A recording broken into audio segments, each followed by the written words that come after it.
I'm pretty sure you're hearing the coaches saying, don't believe the hype. Don't believe the hype. We needed that. We need somebody to come in and be like, hey, pop, pop, pop. And that's exactly what happened.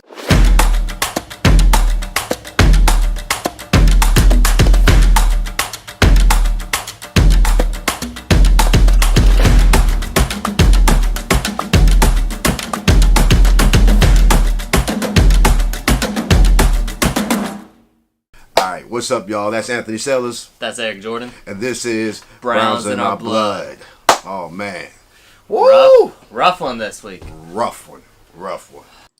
Was the game versus the Chargers a bad day, or is there a reason for concern? Okay, was Sunday a down game, or do we have serious concern right here? I always think that there's always concerns no matter what, because nothing is always ever perfect. But I think part of it was just a down game, because I was listening to this podcast this morning on the way to work, and they mentioned that they felt like the 3 overtime games caught up to them, and that's where there was a lack of effort coming in. I just think like when you keep playing basically a full extra game, you played 3 extra quarters, it just catches up to you. That's a good theory. That's a good theory, especially for a young team. The other thing too is I just think Los Angeles, I need to make that correction.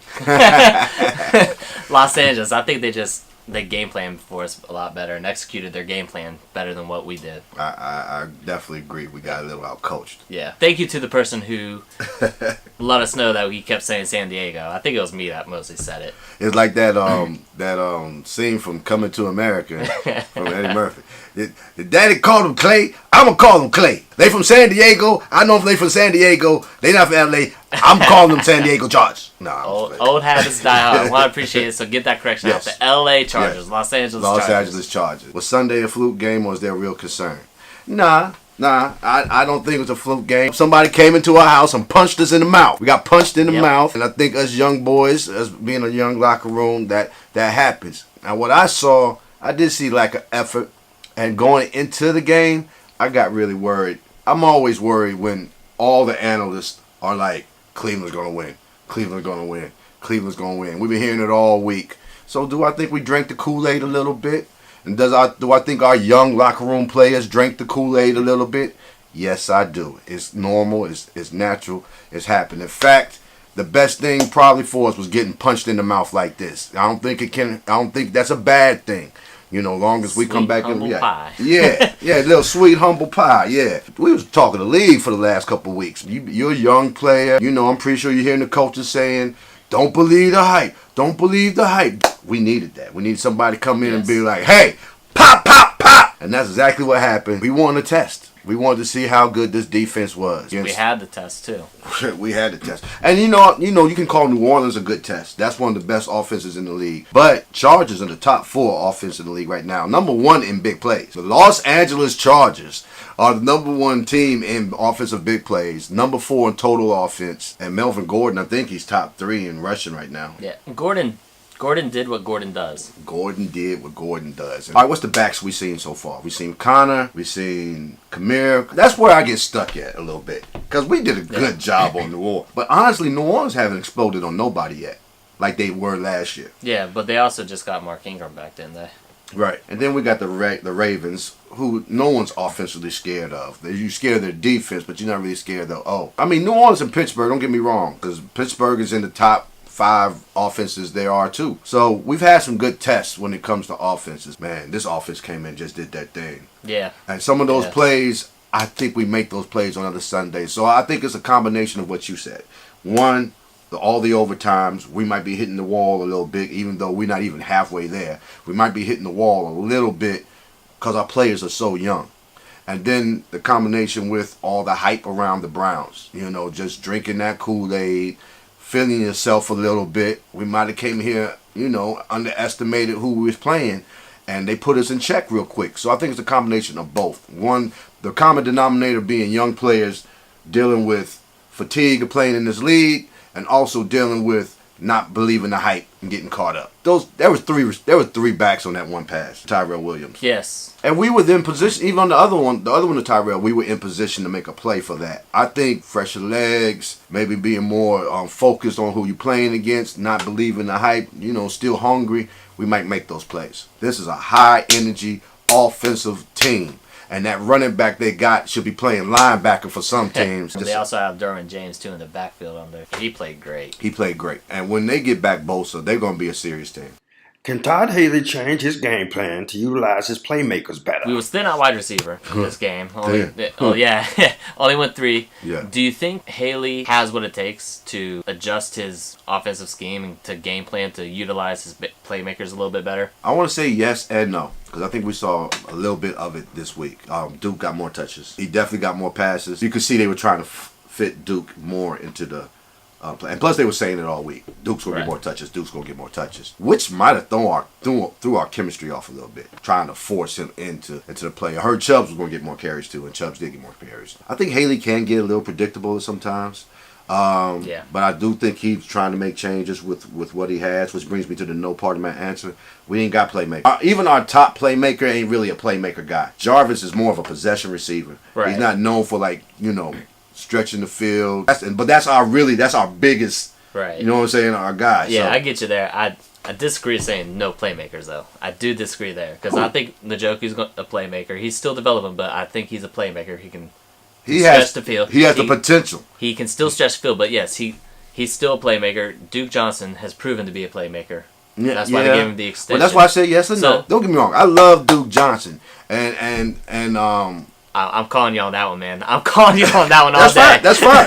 That's fine. That's fine. I mean, he's all we had last year, so we went to him. And yes, he was the best of one of the best that what we had. But when we had Josh, that's a play. That's what I consider a playmaker. So let's define playmaker. To me, Josh Gordon is a playmaker. The closest thing we got to Josh Gordon at any position. Running back, playmakers. Shoot, our biggest playmakers are on defense, be honest with you. Denzel Ward, Myles Garrett, those are really probably people who time to make a play, go make a play. If we put Duke into that position, go make a play, maybe he does go make a play. But that's what I'm saying. He's he's not even starting. He's not even starting. So I can't say we got playmakers. And that's why I'm asking, do you think he can adjust the schemes and stuff to better utilize? Because that's why I say I think because you got to he's one of those guys. You have to get him out on the field, dude. He's got to get out there. I mean, he's proven that he can play out wide and be in the side. He can be a hybrid type player, wide receiver, halfback. Last year. Yeah, he can this year too. I hope so. He can't be that if they don't put him out there to try it. No, I'm with you. That's what I mean. That's what I mean by adjustments and stuff. Right. Especially when you get in a position where we were this week, where we had 4 receivers to start the game. Rod Streeter, which by the way just posted, he's out for the season with that neck fracture. So once these players get healthy, once Rashard Higgins gets healthy, or once Brashard Perriman gets caught up. Yeah, if that happens. I mean, it ain't happened nowhere else. Once you start getting well, that's what happened in Cleveland. Once you get 4 or 5 wide receivers, though, is what I mean. Is he just going to fall back into his 2 or 3 touch a game? Nah, I think they've been trying to get Duke more. This isn't new. This has been happening for the last couple of weeks. How do we get Duke more? Duke's upset. He wants more touches. What I'm trying to say is I think Haley's trying to make those changes for the playmakers that we got. And what I'm saying, what I'm trying to tell you is, I think he's working with. But I honestly don't think we got no big playmaker on that team. Now we got strong NFL caliber players. Duke Johnson was the best playmaker we got one of the best playmakers we had last year. Do I think Duke Johnson is Josh Gordon? And we're about to go to trades because we're about to talk about trades anyway because we're talking about Amari Cooper in the trade. Do I think Duke Johnson is as good as Amari Cooper? No. I don't think anybody thinks that. Okay, no, but that's back to me saying we really don't have playmakers. This is the best. I think Duke is one of the best that we got, and we're not utilizing them. Okay, that's what I'm saying. That's what I'm saying. Duke is one of the best playmakers we got, but we're not utilizing them. And honestly, I don't think we got playmakers. Period. Agree to disagree. We agree to disagree. And I was going to bring this up because I was going to tell my fans, our Browns fans out there, y'all got to understand, because we all getting caught up. And some of you might not be jumping to conclusions. So this is just me thinking like that because I just know how our fans can get. But y'all got to understand, this is still part of a long process of rebuilding. And when I'm talking about that, I'm talking about the whole season. To me, it's a bonus so far. I love what I'm seeing. Did I expect Baker to jump into the start and be as productive, as good as he looked so quick? I didn't know that was going to happen. You know what I'm saying? I was ready to build slowly Get a couple wins here and there if we can. You know, what was our predictions for the year? I said 8-8. You said 6. I said 6. I think we're both on pace for that. So this part of where we are in this rebuilding process, I think we're at the tail end of the rebuilding, personally. The tail end? I think we're at the tail end. We started getting our core players, and now it's time to start making sure that they gonna fit in. Okay, I know where you're going to with this. Because can we make the playoffs this year? Yes, we can. We can. That's not an expectation. Not an expectation. It'll be a bonus if we get there, but we're at the tail end of where we need to be on that. We've got our core players, like most of our core players, in place. Right. So, yeah, we just need some playmakers. Yeah. We just need some playmakers. Okay. I mean, I'm agreeing to disagree. And honestly, we took care of the most important position there is in this league. And that's quarterback. And that's coming back. That's why I think we're at the tail end of it, because now it's hitting sooner than we expected. No one expected Baker to be in at week 4, I don't think. Right. And no one expected us to trade Josh Gordon. True. We had our playmaker, but now we don't have one. I'm fine of going the rest of the season with this squad. We have exceeded my expectations already. Tying with Pittsburgh and beating the Ravens is past my expectations, because I honestly did not think that's where those W's were coming from. Us tying with Pittsburgh, the way we played New Orleans, and beating the Ravens, I didn't expect those games to go the way they did. No. Jets, yeah, I was like, there goes a W. But the way we played New Orleans and beating the Ravens, that was better than my expectations. Yeah, I'll agree with that. I'll agree with that. Should we go after Amari Cooper and Patrick Peterson? Couple trades out there that we hear. There's do we need to go make any trades? Do we need to go make a play for Amari Cooper, who I heard the Raiders are shopping, and Patrick Peterson, who Arizona's shopping? Peterson, I say no, just because I think we got a lot of depth at the secondary. Even with Mitchell going out? Everybody that they've gotten and signed to, like EJ Gaines, TJ Carey, they're man-to-man type people. Mm-hmm. And Denzel Ward's proven to be kind of a good man-to-man player overall. So I think we got pretty good depth there overall. Mm-hmm. I wouldn't go for Patrick Peterson. One I would like to see is Cardinals linebacker Hassan Reddick. Like, I think that would help shore up a little bit, give us an extra person to rotate in. Right. Be like what they thought Michael Kendricks was going to do. Right. When they signed him in. So that would be more interesting to me. I think they're going to want too much for Cooper. What's too much for you? Second or third. I would go a third round. I don't know about a second. Okay, you don't want to give a first or second for Amari Cooper? No. I go after Cooper, and I give a third round for Cooper. I would give a third. I'm with you. I'm not going first or second. I wouldn't do first or second. Maybe 2021. If we could work out some terms, and we wouldn't give it up the bank, I think Cooper's young enough that him and Baker could grow really well together. Right. Yeah, and he got that big body that I think needs to be out there. Yeah, that you covet. Yeah, those big receivers who won't be able to get position. Yeah, and with him only being 6 foot, it helps to be able to, because sometimes, like we saw it in the Chargers game, he had to throw a couple high because they were in his passing lanes, right, and they were missed by Callaway and Ratley. Right. So I mean, just in that kind of thinking too, where Baker's only 6 foot. Right. I think that helps. Like getting someone a little bit bigger will help out. So I guess for the year we both are on. Let's save our drafts. Let's save our picks. But I think Coop if it's in play, Dorsey, go for Coop. Go for Coop. That could be a nice little combination. And he's young. Expectations for the Tampa Bay Buccaneers game. All right, so we got the Tampa Bay Buccaneers next. And really quick, we'll be doing a podcast, the first collaborating podcast with Buck What You Heard. I love that name. Bucks What You Heard. It's exciting, yes. Yes, so it's a Tampa Bay Buccaneers football podcast, and we're going to talk some Browns Buccaneers football. So when we get the link for that, we'll definitely put that up down here in the description box. But big shout out to Buck What You Heard. Yes. I was a little scary of that offense. That's one of those offenses that's just unpredictable. Yeah, that's the perfect word, unpredictable. Yeah, some days they show up, every once in a while they don't. But when they do show up, it can get crazy.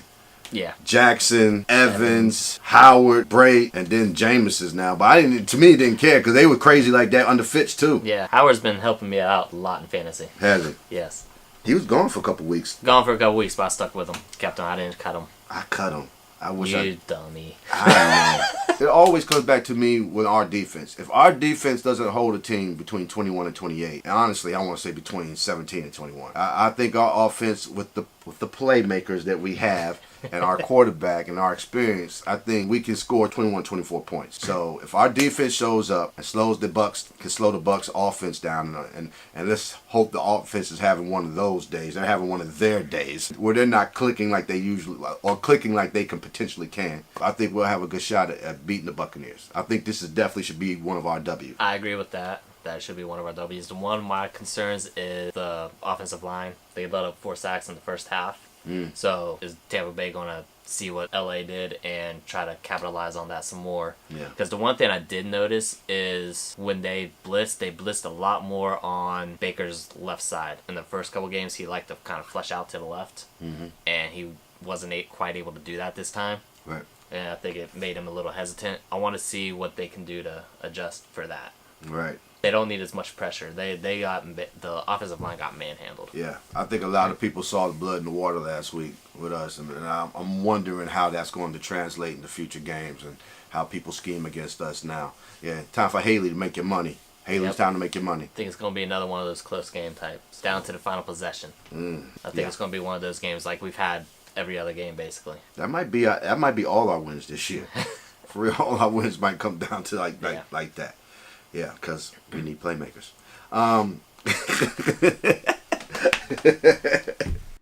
Join our FanDuel Fantasy Football League. Gary, you won the battle, but you didn't win the war, buddy. You won the battle, but you didn't showed up. That's the first. That's the first thing. First thing, Gary shows up. We actually got to play for money yesterday because we had enough players to play for money in FanDuel. Yeah, Gary won, hyphen second. Mischievous third, you fourth, and me fifth. So Gary, you won. Like I said, you won the battle, but I won the war because I beat you in the league, in the year league. So if you want to play FanDuel, play our league. Somebody tried to play in our comment section, and they said FanDuel doesn't do that in their country. I don't know if that was our Australia people or not. Hey, keep joining in. The link will be down in there in the description box. Join. We play every Sunday. It's a FanDuel league, and there's money involved. And you get a belt if you win. But yeah, this is the belt. You can win the belt. I know it doesn't say FanDuel football, nothing on it. It's a belt. But I know you guys. If you watch our shows like you are and you follow us, you guys like belts like this. You like belts like this because you're the kind of guys we are. We're the same kind of guys. All right, so that's going to be all that we have for today.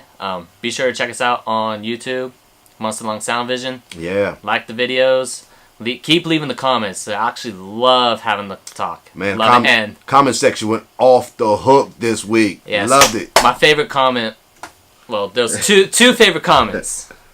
The first one was the one that grilled you about the kicking issues. I absolutely love that because, yes, didn't have to do it in person. Dude, I don't know if he was grilling you or both of us because I said that we had a special teams problem. You said that we don't have kicking issues. Just because of the one Hey, but Greg Joseph looked good yesterday. Did Greg Joseph look good? Yeah, he was 2 for 2. 2 for 2. I love that guy. And then there was another one said the white host. So I love that. So that's great. But yes, keep coming with the comments. We love it. And if you have any criticisms, feedback, let us know. Definitely.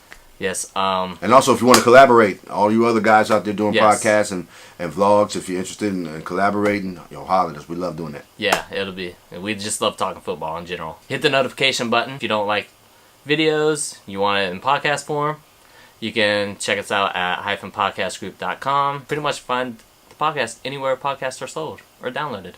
So what's the record now? With 2-3-1? 2-3-1. 2-3-1. Okay. Tampa Bay next. This should be a W. We hope. That's the white host, Anthony Sellers. That's the black host, Eric Jordan. And this is Browns in Our Blood. That was classic. Get the new Browns in Our Blood t-shirts. You can get those at shop.spreadshirt.com/Monstalung-merch. The link is in the description box below.